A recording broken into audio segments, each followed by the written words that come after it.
Sinabi ko na nakaraan, "Uy, grabe ka, Joanna. Hindi ko kakalimutan nung sinagot mo akong weekends."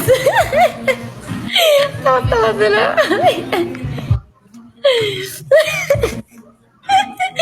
Actually, marami namang ibang wala lang. Siyempre, gusto namin i-bully si Jo.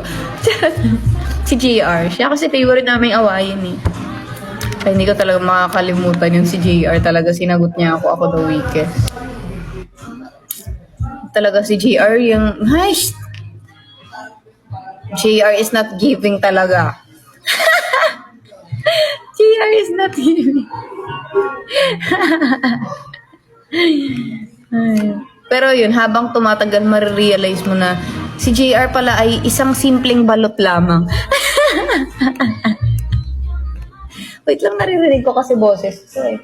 Feeling ko cellphone yun ni Ate Janice. Naririnig ko din.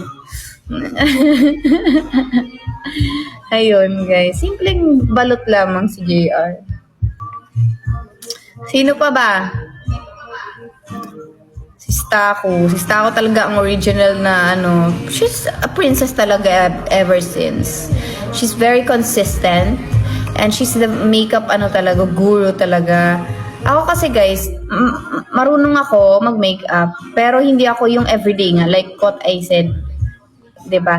Even before, hindi talaga ako ma-makeup sa sarili ko na masipag talaga mag-makeup. Si Stako kasi iba yung niya.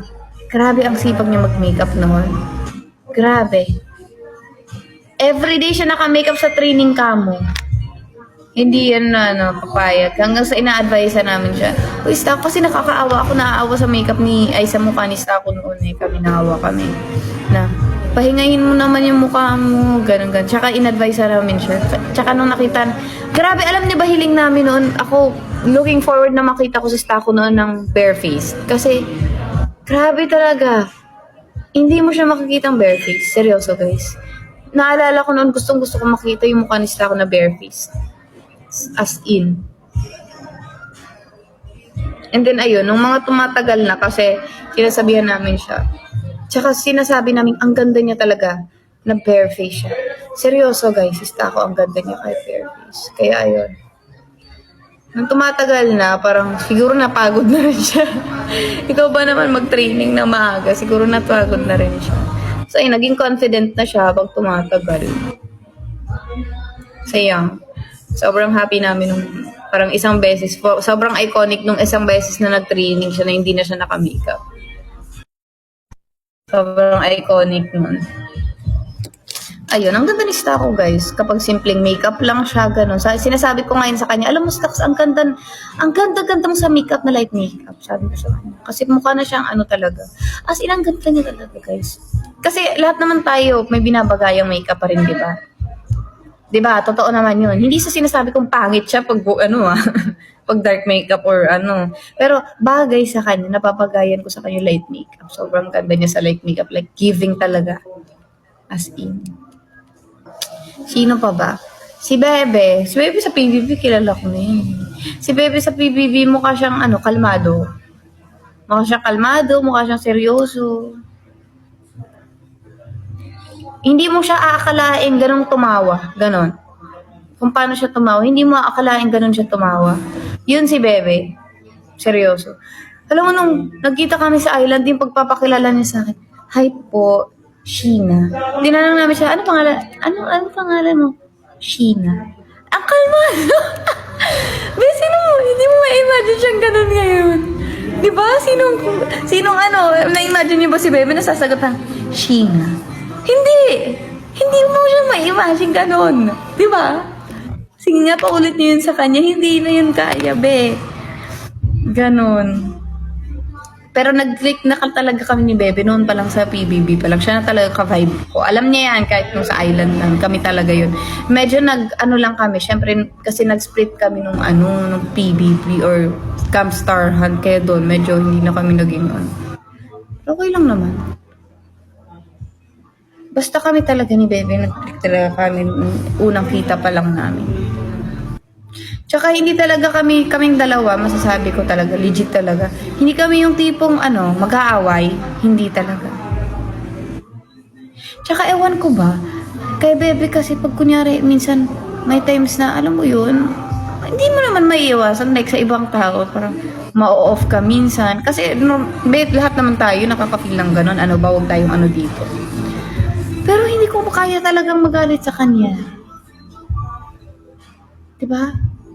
Tapos minsan, hindi ko talaga kaya. Kakausapin ko rin siya after. Like, I mean, yung parang walang nangyari, ganon. Ganon, hindi ko talaga, sa lahat talaga, sa kanya ko hindi kaya magalit. Parang ganon. As in, hindi ko alam kung bakit Pero kaya as in ganyan kami siguro ni Bebe kasi hindi pa kami nag-aaway na yung as in, away. Hindi talaga, be. Never kami nag-aaway niya ni Bebe na ano. Kasi hindi ko rin kaya magalit sa kanya. Seryoso. Mm-mm. Diba? Hindi ko rin alam kung bakit eh. Hindi ko rin nga alam eh. Sabi ko, ano kayo meron sa batang to? Ngayon, ano pa ba? Ano pa ba? Sino pa ba? Si Ate Colette, tahimik siya noon. Hindi mo akalaing sisigaw siya ng sobrang lakas dahil lang sa isang game. Ganon. Dahil lang sa ML. Hindi mo akalaing ganon. Noon, tahimik lang talaga siya. Siya magsasalita. Pero halata mong medyo strong personality niya kahit hindi siya nagsasalita. Natapang na talaga siya. Natapang talaga siya. Ano pa ba? Sino pa? Si Ate Maloy, sobrang bubbly niya talaga ever since. Bubbly talaga siya. Ano pa ba? Si Mika. Si Mika. Ano ba si Mika noon? Si Mika isa sa mga nakaklose ko noon ng mga unang nakaklose ko agad. Kasi parang kami hindi sumasayaw. Hindi kami parang sumasayaw eh. So nasa likod kami lagi. No? Pero ang pinagkaiba namin, si Mika kasi, ever since, sobrang palaban niya talaga.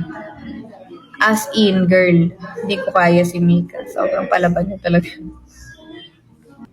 Lalo na noon, like, syempre may nagtatanggalan. Hindi naman mawawala yun. Pero, hindi naman mawawala sa lahat yung competitive, pagka-competitive. Kasi syempre, kailangan pa rin namin ipaglaban yung spot namin. Pero ayun, si Mika, isa siya sa pinaka-competitive. Ganun talaga yung personality ni Mika. Si Ate Aya naman, ano na talaga siya? Tita. Baka narinig niya. Pero ayun, oo, kasi feeling ko dahil nga nagpa-pageant siya, eh sa pageant kasi, pag pageant kasi guys, seryoso kasi siyang labanan na parang pang, ano na, alam mo yun, mature vibe na yung pageant. And yung mga kasama, prim and proper, correct ka dyan, ganun siya. Prim and proper, yun yung perfect na description. Pag nagpa-pageant ka ganun, tapos yung mga kasamahan mo, mga usually experienced na, mga, alam mo yun, matured na din talaga. Kaya, pagpasok niya, ganun na siya, guys, ganun na talaga siya. Yung hindi makabasag pinggan, ganun. Actually, si Ate Aya, lately lang siya naging ganyan. Noon talaga hindi siya makabasag pinggan. As in, guys, seryoso talaga. Eh, sobrang crackhead namin noon pa lang. Hindi siya makasabay sa amin. Nag-feel ko nag-a-adjust pa siya. Sobrang, alam mo yung lahat ng galaw namin noon, parang uy, baka naman ganun lang talaga. Yung ganun, ang seryoso niyang tao, kasi amin parang wala lang yun. Noon parang hindi talaga siya makawas. Alam mo yung sasabihin niya, hindi, baka ano lang kasi ganyan. Ha? Ang seryoso niyang tao, guys. Ganun, hindi siya makabasag pinggan noon. Sino pa ba, guys? Sino pa nakakalimutan ko? Lahat na ba? Tapos na ba? Pero ngayon, nakikipagsabayan na siya. Noon kasi hindi lang namin siya mag-gets. Pero yun, yung gets na namin siya.